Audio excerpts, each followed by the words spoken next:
नमस्कार दोस्तों, आपका स्वागत है। जहां दोस्तों मध्य प्रदेश में होने वाले उपचुनाव को लेकर क्या है ताजा आंकड़े, 27 सीटों का क्या है इतिहास। जब भी यहां से उपचुनाव हुए हैं तो कांग्रेस का पलड़ा भारी रहा है या फिर बीजेपी का, इस पर सटीक आंकड़े आपको दिखाएंगे और आखिर में आपको दिखाएंगे कि 27 सीटों पर होने वाले उपचुनाव को लेकर जनता का मन क्या है, इस पर सटीक आंकड़े क्या कहते हैं। अगर आज चुनाव होते हैं तो फिर क्या कमलनाथ की वापसी या फिर बरकरार रहेगी बीजेपी, ये बड़ा सवाल। आखिर में आपको उसका जवाब भी मिलने वाला है।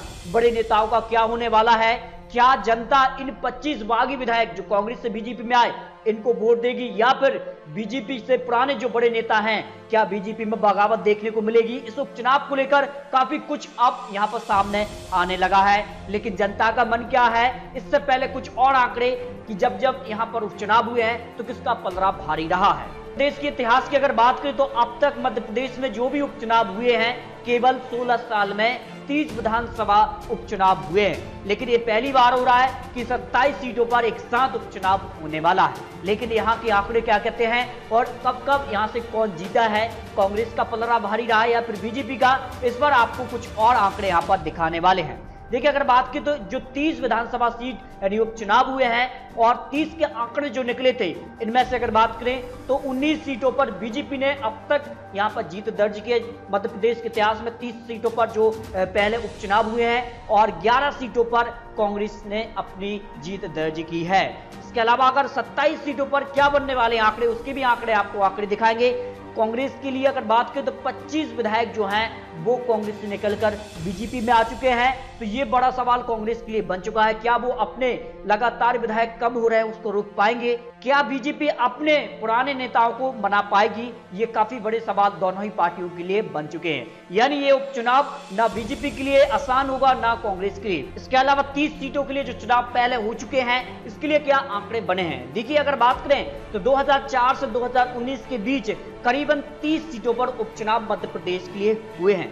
इसमें अगर बात करें तो 19 सीटों पर बीजेपी ने यहां पर जीत दर्ज की है, यानी बीजेपी का जो परसेंटेज है वो है 63.33, यानी बीजेपी उपचुनाव में कहीं ना कहीं भारी नजर आई है कांग्रेस के लिए।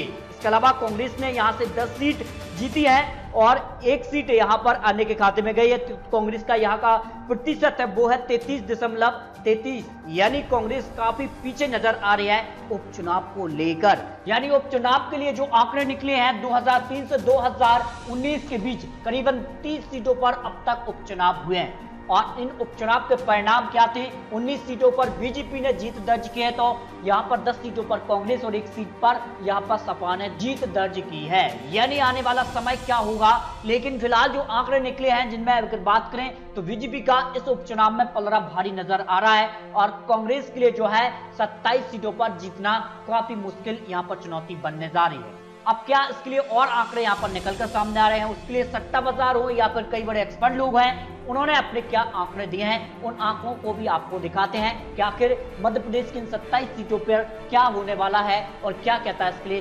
सटीक ओपिनियन पोल। मध्य प्रदेश की अगर बात की तो मध्य प्रदेश में 116 सीटों पर पूर्ण बहुमत की सरकार बनती है, लेकिन क्या आने वाली 27 सीटों पर किसको 116 का आंकड़ा मिलने वाला है, इसके लिए भी कुछ आंकड़े आपको दिखाते हैं। देखिए, अगर बात करें बीजेपी के लिए तो बीजेपी के पास अपने 107 विधायक प्लस 5 का उनको समर्थन है। ऐसे में बीजेपी का जो आंकड़ा बनता है वो है 112, यानी 116 सीटों का आंकड़ा उन्हें छूना है तो उन्हें सिर्फ 4 सीट और प्लस करनी है और वो 116 का आंकड़ा आराम से छू लेंगे। लेकिन सवाल ये है, अगर यहाँ पर अन्य का समर्थन जो पहले कांग्रेस के साथ है, अगर वो कांग्रेस को चला जाता है तो फिर क्या आंकड़े बनते हैं। बीजेपी को फिर अपने दम पर यहाँ पर 9 सीट और चाहिए इस उपचुनाव को जीतने के लिए, यानी 116 सीटों का जो बहुमत का आंकड़ा उसको पार करने के लिए। कांग्रेस की अगर बात की तो कांग्रेस से जो है अब लगातार विधायक कम होते जा रहे हैं। ऐसे में कांग्रेस का आंकड़ा जो अब बचता है वो है 89 सीट, यानी 89 सीट कांग्रेस के पास फिलहाल है।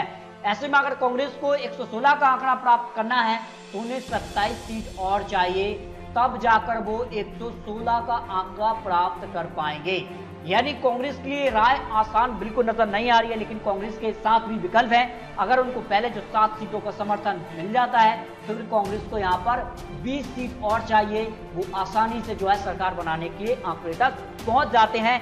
ये यहाँ पर आंकड़े निकलकर सामने आ रहे हैं। यानी ये उपचुनाव कहीं न कहीं बीजेपी, कांग्रेस, इसके अलावा अब निर्दलीय और बहुजन समाज पार्टी या समाजवादी पार्टी में भी अब यहाँ पर काफी महत्वपूर्ण होने वाला है। लेकिन जो जनता पोल हो, यहाँ पर जो बड़े अक्सर लोगों ने आंकड़े रखे हैं, इन 27 सीटों के लिए जो ओपिनियन पोल इस वक्त निकल रहा है, यानी आज चुनाव हो जाते हैं तो मध्य प्रदेश में कांग्रेस को 15 से 25 सीटों के आसपास सीट यहां पर मिल सकती हैं। ये बड़े अक्सर लोग यहां पर आंकड़े रख रहे हैं, यानी कांग्रेस भी अभी सरकार में वापसी लगभग कर सकती है, यानी कांटे की टक्कर इस उपचुनाव में देखने को मिल सकती है। वहीं बीजेपी के लिए जो आंकड़ा निकल रहा है वो है 5 से 10 सीटों के आसपास बीजेपी को इस उपचुनाव में सीट मिल सकती है। ये यहां पर आंकड़े निकलकर सामने आ रहे हैं। हालांकि पिछले उपचुनाव और वर्तमान के उपचुनाव में काफी फर्क है, क्योंकि एक साथ 25 विधायक कांग्रेस से बीजेपी में आए और जनता समझ रही है और जनता अपना मन भी बना चुकी है, वो किसके साथ जाएगी ये तो आने वाला वक्त बताएगा। लेकिन आपको क्या लगता है, क्या मध्य प्रदेश में 27 सीटों पर